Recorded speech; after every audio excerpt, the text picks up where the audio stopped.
Coming up, Prince Harry confirms he'll be at the coronation, but without Meghan, and the huge landslip affecting hundreds in Kent.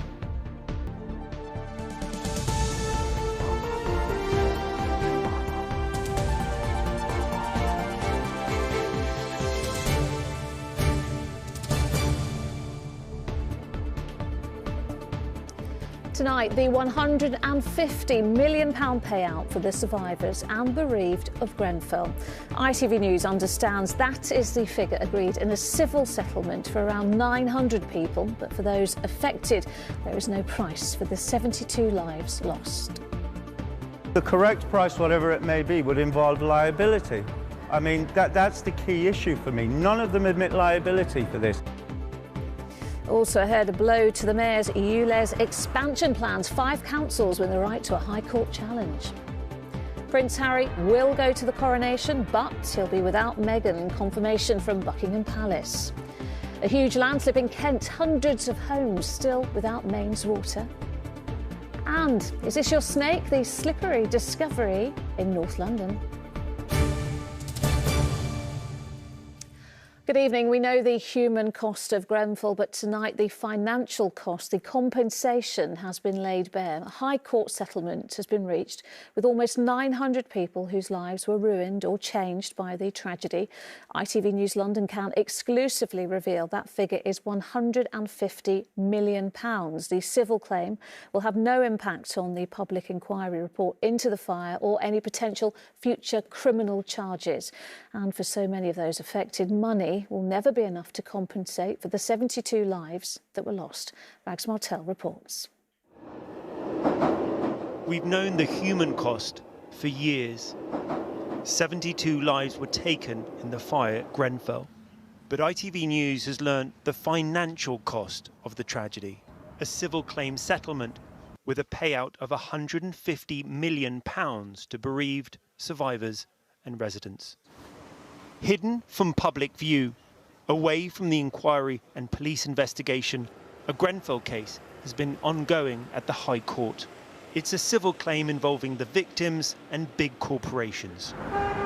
From cladding makers, builders, to even the council and government. Joe Delaney was part of the claim originally, but decided not to sign the settlement. I decided alternative dispute resolution was not serving any of our interests around here, so morally I couldn't be part of it, so I had to walk away from it. So what's your reaction to the compensation? I think the compensation offer is very poor. It's a poor one in terms of liability. Not a single one of the entities involved has to admit any liability. And it's also poor in terms of the settlement that it reaches for people. Documents seen by ITV News reveal the council will pay a further £12 million to bereaved, survivors and for mental health services. The London Fire Commissioner will pay £8 million for a Grenfell memory project. And the flammable cladding maker Arconic will pay another £6 million for educational projects. It seems there's a price on the Grenfell tragedy. Could there ever be a correct price? Well, the correct price, whatever it may be, would involve liability. I mean, that's the key issue for me. None of them admit liability for this. The cladding maker Arconic did make a rare statement on Grenfell. Arconic continues to express its deepest sympathy to the Grenfell residents and their family, they said, and appreciates the importance of this milestone for providing a resolution that lessens the delay and stress to claimants that would result from protracted legal proceedings. It's important to remember this High Court claim has nothing to do with the Grenfell inquiry or the police investigation, which will decide on any criminal prosecutions after the inquiry has published its report.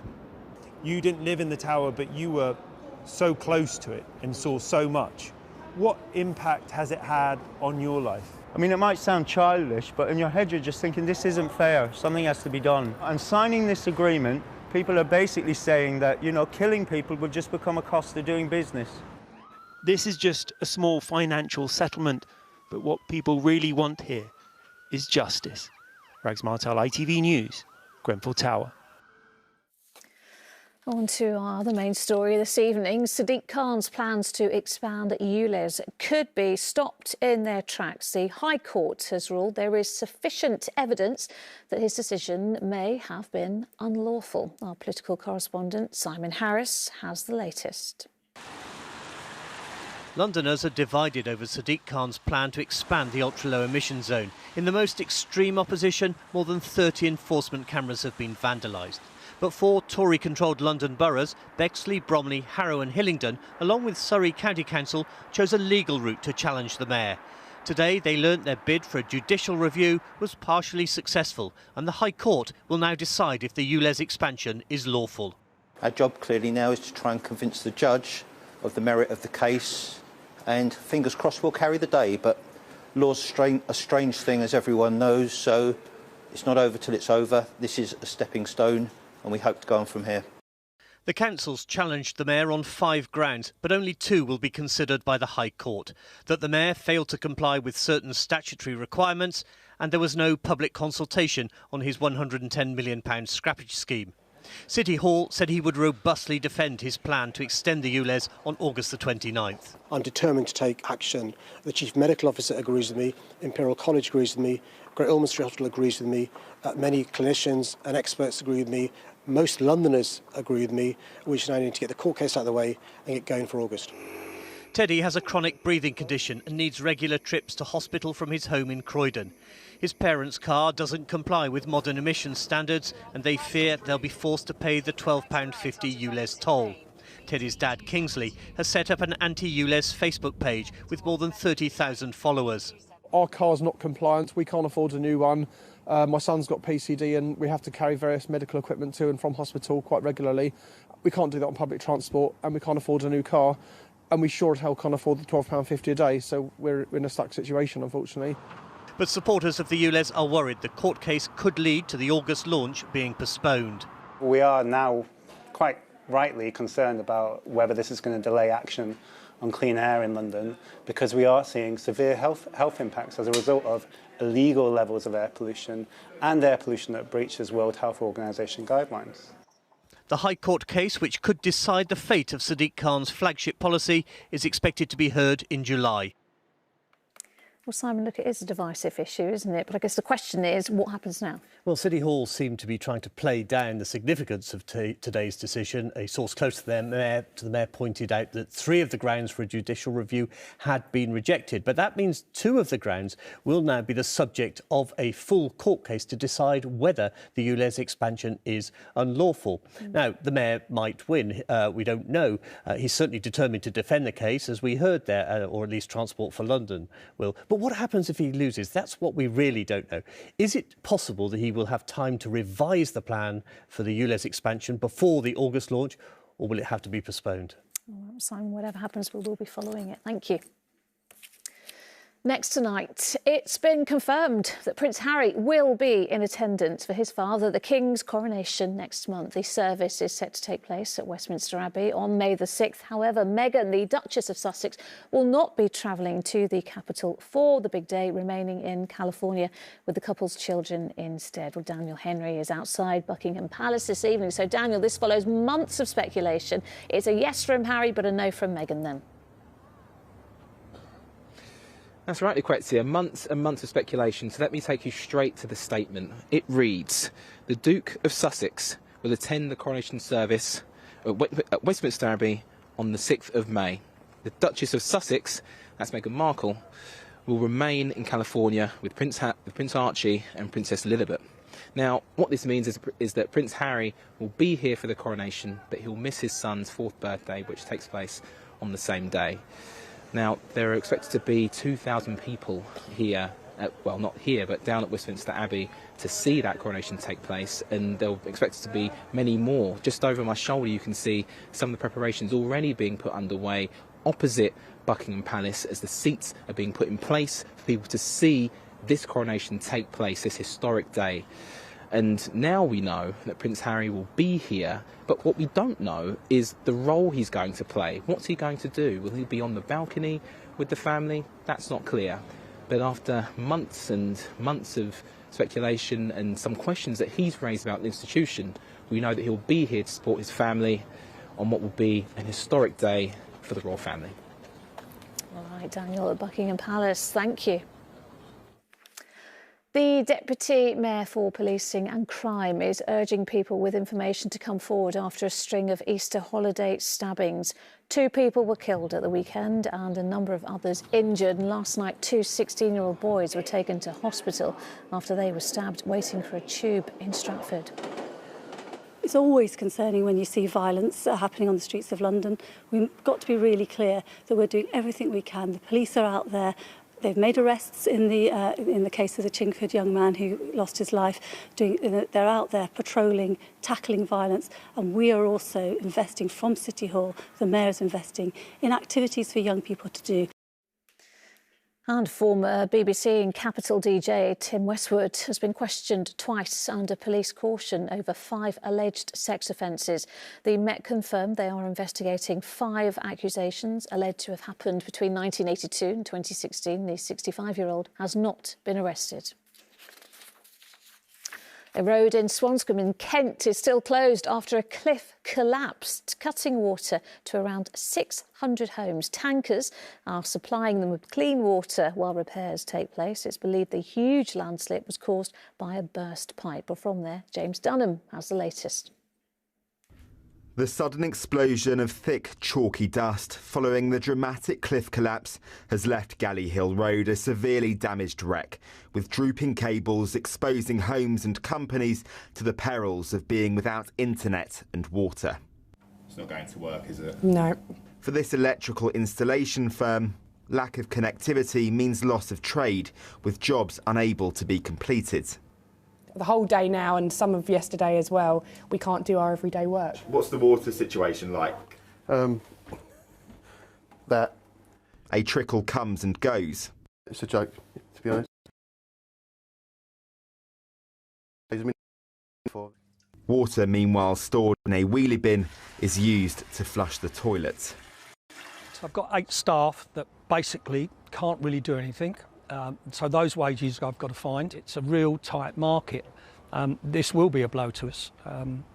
We've got no chance of getting any feedback on those quotes or finding out whether we can actually be successful in the work.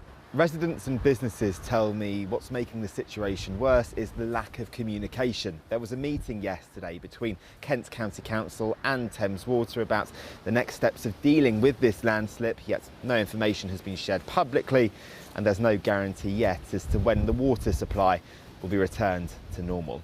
Engineers arrived to a new leak today, metres from where the landslip happened, as Thames Water tried to work out if a large ruptured pipe caused Monday's fall. There was lots of water, gallons of water. Many residents say it's likely, with water gushing out over the weekend. Everyone was making a running sort of joke about it.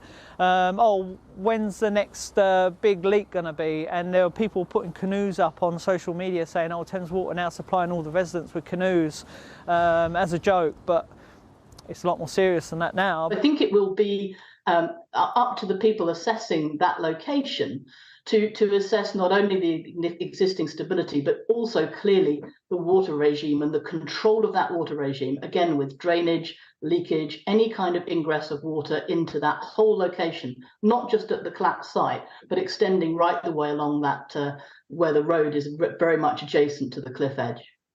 Tonight, Thames Water say the repairs will only begin when the road is deemed safe. James Dunham, ITV News, Swanscombe. Still to come on the programme, a show that launched actor Daniel Kaluuya's career. Ooh, do you want to try that again? Come on then. I'm coming. Helen Keenan meets the new cast of the revival of Sucker Punch. Plus, what next for the snake that was found in a bag in North London?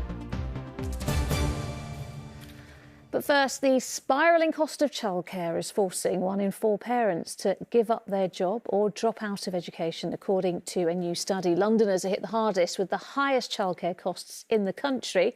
Parents here pay on average almost £200 a week for 25 hours of childcare. Well, Carolyn Sim has been speaking to one mother who says she's completely burnt out, working to try and make ends meet. So it's a lot of pressure, stressful, and I don't ever get a time to kind of regain some strength. It's an exhausting financial rut. In order to afford childcare for her 10-month-old baby, Elvira Grob has taken on a second job on top of studying at university. 3 days a week at a nursery in Forest Hill costs her almost £1,000 every month, and she's close to burnout. It's very frustrating and it's infuriating at times because it feels like childcare is really just for people who are very privileged. Have you considered giving up your job? If we could have lived off one income, then I would probably give it up. A new report by the global children's charity Their World shows Elvira's situation is all too common. It found 23% of parents in the UK have been forced to resign from their job or drop out of education because of rising childcare costs. 74% found it difficult to afford childcare. When you look at the average costs, it's hardly surprising. For 3 days in Britain, it's about £148 a week. In inner London, it's almost £200. I think we put an awful lot of pressure on families to say, look, you've got to undertake this privately. And actually, there's a big case for saying it's for the public good. That investment in children in those early years has the greatest yield. Better health outcomes, better education outcomes, better, brighter futures. So if we can put that investment in now, I think all of society benefits. This nursery in Peckham charges £2,000 a month for a full-time place. The directors say current government funding doesn't cover their running costs. How can we continue to be sustainable when we don't get the support, when we cannot find the staff? And that's going to make it much harder for those poorer areas who rely solely on funding to keep going.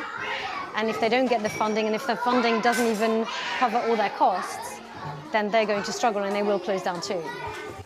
The government vowed to tackle the problem in the budget with a scheme offering eligible parents of children under 5 30 hours of free childcare. But that won't start until 2025. And the reality for parents like Elvira is that paying for quality childcare is an unsustainable financial burden, when the early years should be the happiest time of all. Carolyn Sim, ITV News. The ITV Evening News is at 6:30. Here's Mary with the details. Coming up on the programme, Biden in Belfast. The US president says he is here to listen as he meets Rishi Sunak before paying tribute to those who brought peace to Northern Ireland. Prince Harry will come to his father's coronation, but Meghan is staying at home. On the second day of mass walkouts, junior doctors at one hospital are called in to cover shifts, then pulled back out again by the union. And Munchkin Land has come to Buckinghamshire, why a small village has had a Wizard of Oz makeover. Do join me for those stories and more at 6:30. Well, next from us, it's time to take a look at the sport.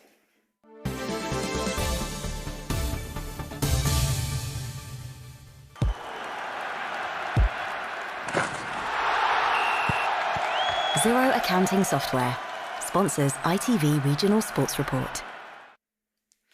Chelsea take on Real Madrid in just over an hour in the quarter-finals of the Champions League.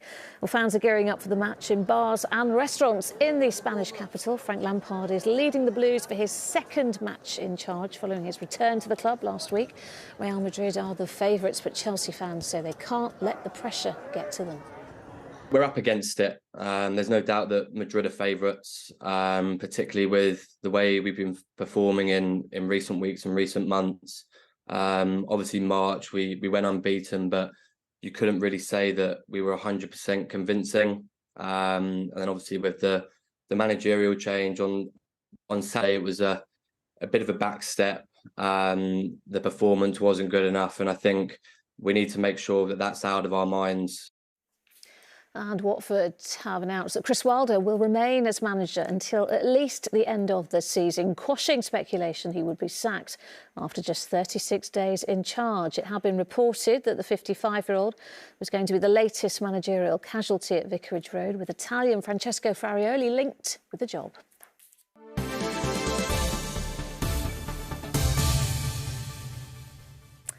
South East London reggae legend Jar Shaka has died. Part of the Windrush generation, he had his own record label and sound system that he'd been operating since the 1970s. The news was announced by his friends on social media. Now, a theatre production about boxing is packing a punch with audiences in Hornchurch. Sucker Punch examines racial inequality in London in the 1980s, but its actors say the themes very much resonate now. Helen Keenan caught up with them at the Queen's Theatre. As tender as it is bruising, Sucker Punch tells the story of a boxing gym. But it's more of a backdrop to exploring being young and black in the 80s. Just like last time in Brixton, the remains of police cars on fire. Set in London amid the Brixton riots, which one of the cast experienced firsthand. At that time, as a young black man, what was it like? It was scary. You'll leave your house during the times of the riots and you didn't know whether or not you was going to get back home, whether you was going to end up in a cell, or what was going to happen to you. There's people that lost lives, people that was locked up for no reason at all, just being around the area. Yes, because it looks at police being institutionally racist. How do you think that compares from the 80s to now? Not much has changed. I have sons, they're being stopped and searched, and you can see that they're being racially profiled by the police. Do you think things seem better in this day and age compared to then? Yeah and no. We've made progress, but have we made enough? I don't think so. We've still got some way to go, but I think, putting on productions like this and letting people experience things like this and, educating people is a step forward. The production initially opened in 2010 with Daniel Kaluuya in the leading role, before he rose to fame in the movie Get Out. Now the play is getting another bout in the ring with a new leading man. What's it like stepping into his shoes? Yeah, I remember getting the audition and it coming in my email. And I remember I was sitting at my desk and I stood up and I walked around my room and sat back down. And I stood up again, I spun around and I was like, no way, seriously, because yeah, it's just incredible, he is my idol, he's my favourite actor. Proud to be an inclusive performance, there are screens with the script by the stage for those who can't hear. Today they're performing in Hornchurch before the play goes on its first major tour across the country. It opens up a whole new audience. For example, my dad is not really a theatre bod, but he would come and watch this because of what it is, because of where it's set, because it was his time period. It was, it's a sport base. What other plays have a boxing ring on centre, literally taking centre stage? So what's it like performing on stage in London in a play that is set in London? I mean, it feels at home. It's a play of its time and of its place. A play that certainly never pulls any punches. Helen Keenan, ITV News.